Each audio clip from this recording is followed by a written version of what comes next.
All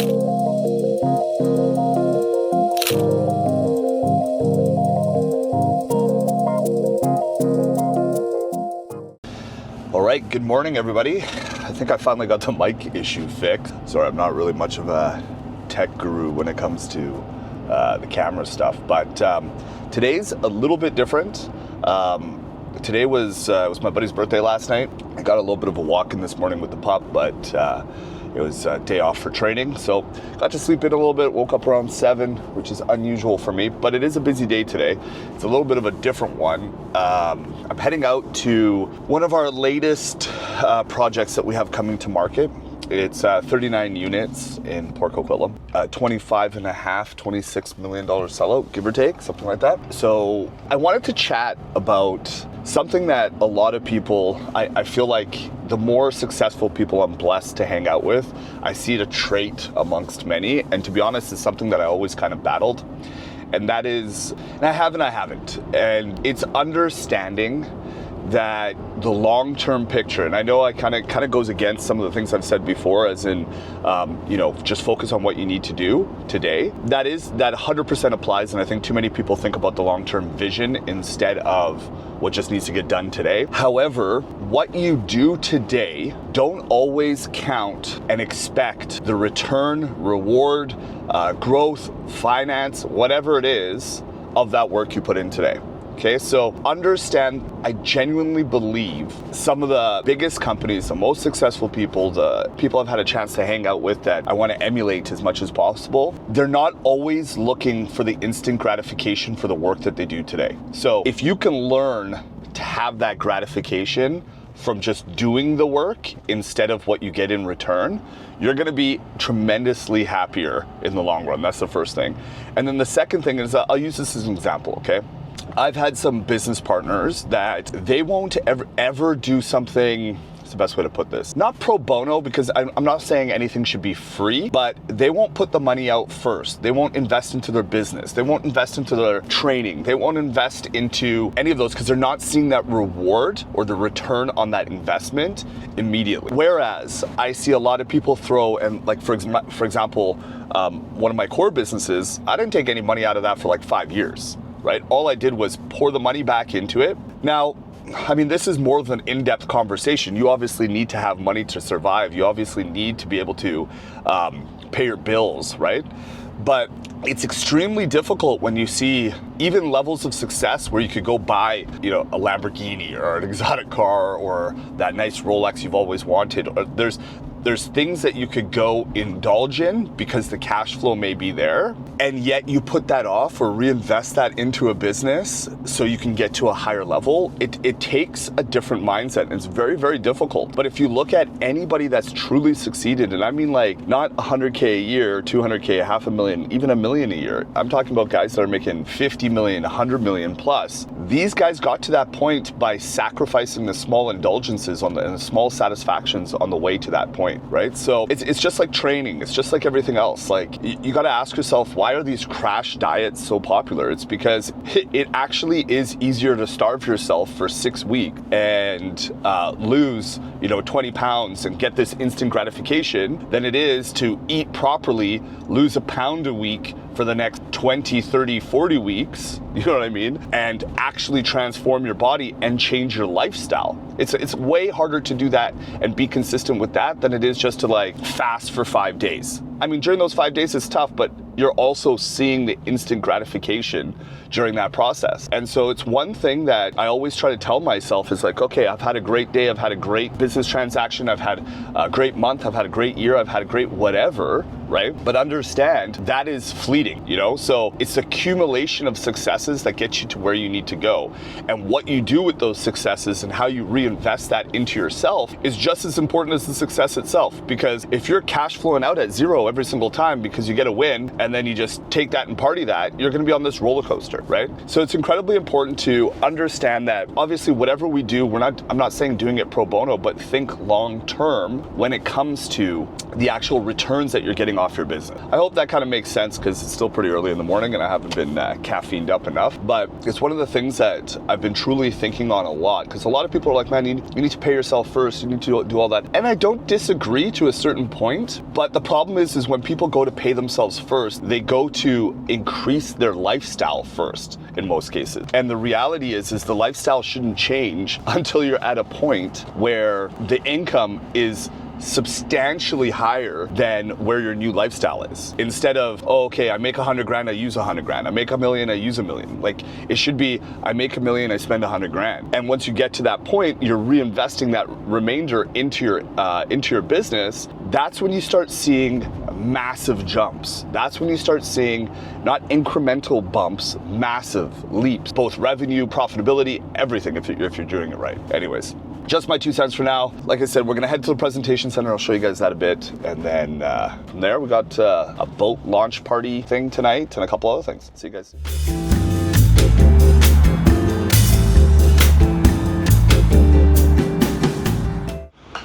All right, we made it. We're here.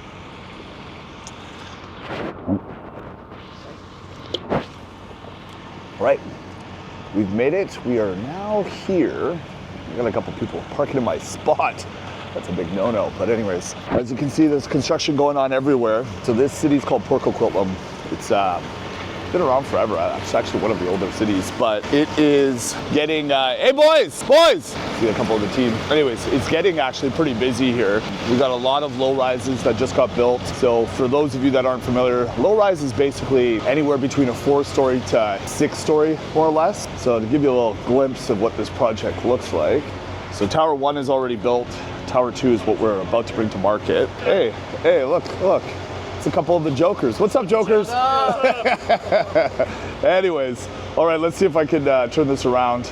Team meeting. We'll do a little bit of video on it soon. What's up, guys?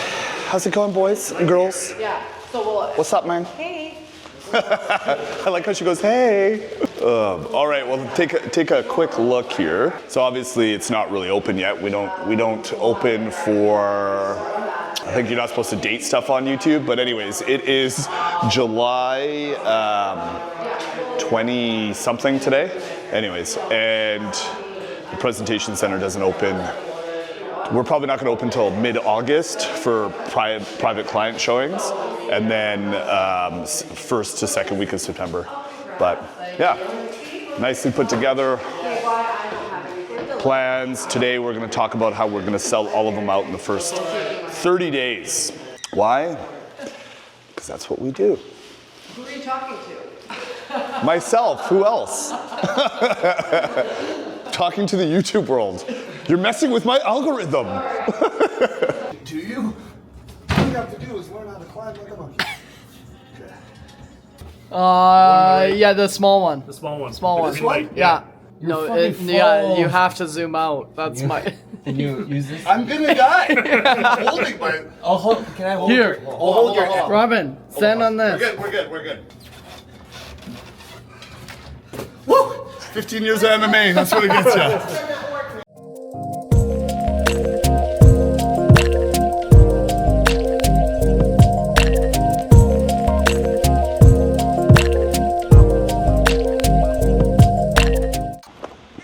All right, just finished up going over what we got to do with these young strapping gentlemen and team. Pretty excited for this. It's a really good product. Actually, when I'm driving, I might tell you a story about how this kind of turned around. We were actually going to be the marketing for the very first building he built. We didn't win that one. That was about 5 years ago. Funny enough, you build a good rapport, you do good jobs, otherwise you're consistent, deals come back around. So he headhunted us down and yeah, here we are, about to launch another $25 million project. And the cool thing is he's working on one just kitty corner from here as well. It's gonna be another 70 units, roughly 50 million. So even though you may fail the first time, you gotta just keep plugging away, man. Just do what you gotta do. Focus on today. Failures are just one step in the right direction of winning, which is what we're going after. All right, we're back, this time in the car. Good day so far, got a lot of stuff done. Had a couple appointments I couldn't put on camera today, but one of the things actually funny that came up is the dispute between a couple previous partners that work for us. And it's funny, partnerships can be extremely difficult. So I've gone through my fair share of positive and negative ones. And the funny thing about partnership is, if there's one tip that I can give anybody going into business with a partner, so there's 2 tips actually. First tip is, if you can do it on your own and hire out the skills that are needed, do that 150% of the time. But if you're gonna go into a partnership, and sometimes there is a big benefit of having a partner, even though, to be real, I think it's far few often than it is to go solo. But anyways, if you're starting a team, for example, or if you're joining a team or that sort of thing, contract of expectations and a contract between the team lead, partner, team members, whatever, is a must. Like at our brokerage, we required it. You can't have a team at our brokerage without it. And really it's for a simple reason of dispute negotiation or dispute resolution. Far too often, guys, like emotion gets played up, especially when it comes to money, especially when it comes to deals. He said, she said, he said, whatever the scenario is. And I, as a mediator, am just always gonna go back to the contract. This is what we originally agreed upon. This is where our terms. I understand that I may not have met some of those terms, as far as like, you don't feel like we work well together or whatever the scenario may be, but this is the original terms of the agreement. This is what we're gonna go back to, and this is what we're gonna execute on until, or our previous deals or previous issues or whatever the scenario is going to be resolved under this contract. And going forward, we're separate, we're moving on, you know, Bob's your uncle. Yeah, be very wary. And it's funny, there was a team that left our brokerage, went to a different one. No need to name names because it really doesn't matter. But one of the reasons, I think 4 or 5 of their agents are actually coming back now, is because instead of being very straightforward, it was like, oh, let's just do the deal and we'll figure out the money afterwards. Let's just do the deal and we'll, figure out our splits afterwards. Don't worry, I'm fair. This is the kind of conversation, right? Well, everybody's has their own thoughts and their own, what they, I guess, think to be fair, for lack of a better word. And so when it's all dust settles and everything's done, there's always, in that situation, always going to be somebody's feelings that are hurt, and somebody feels that it's not going to be fair, because we're all different. So my true, honest belief is, I would rather piss you off up front and say, hey man, I'm taking 70% because I do everything. This is what I'm bringing to the table. You're going to take 30%. I would rather have that dispute, that argument, that negotiation up front and be extremely clear about it. So there's never a thought going forward that there isn't going to be anything but that. I feel like genuine people that you're going to be able to work with in the future, don't get offended if they ask much more than you think is reasonable. The fact that they're saying it up front and they're not trying to weasel their way around backwards shows that they have character. They may think they're worth more than they are, or they may think they're worth what they're worth, and you may not think that it's worth that. That's completely fine. But if you're going into business with somebody and they'll say listen, I'm not about the money, I'm not this, I won't whatever, instantly run. That's the group, that's the person, I guarantee you that's gonna screw you over first. Anyways, we're on our way to go pick up Chase, and we got a boat cruise party thing going on tonight. 200 and something guests. Should be fun. Let's take a look. Man, I think this is deja vu. You're supposed to be wearing blue. Yeah, I know. What's up, big boy? Can you throw that out for me? Do you want 0 beers or 0 coolers? Beers. I know. We're going non-alcoholic today, guys. It's good for you. So I've been asked a couple times, why do I always have toothpicks in my mouth? To be real, they're nicotine toothpicks. No, you guys know I smoke cigars, not really, whatever, but one of my mentors, really good buddy of mine, Michael Crafton, absolute beast, absolute ginormous beast in business, personal, everything. The guy's a beast. Anyways, he put me on these things. And did you know that, and I'm not trying to recommend this, so I'm just throwing this out there, but did you know that nicotine is a nootropic? Well, you do everything. Makes you focus. Guarantee you didn't know that. I mean,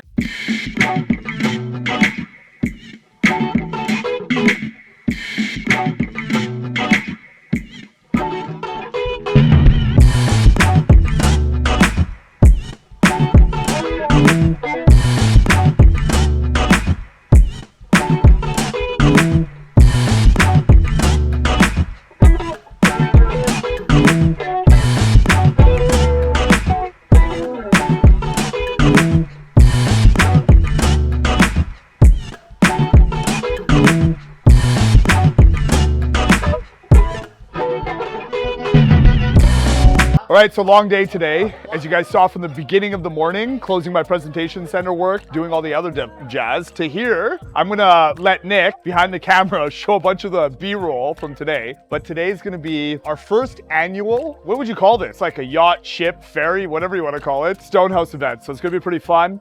We have a lot of our top agents, a lot of top agents in the community, mortgage brokers, sponsors, the whole shebang. But remember, one of the things I talk about all the time, it's not what you know, but it's who you know. The relationships you build along the way. So today's one of those outstanding moments, talking about relationships, building those relationships, and doing what we do best in business, and that's making friends. All right, guys, I'm gonna leave it for the rest of the day because I'm gonna go have a drink and relax with everybody else. But next time, I'll see you on the channel.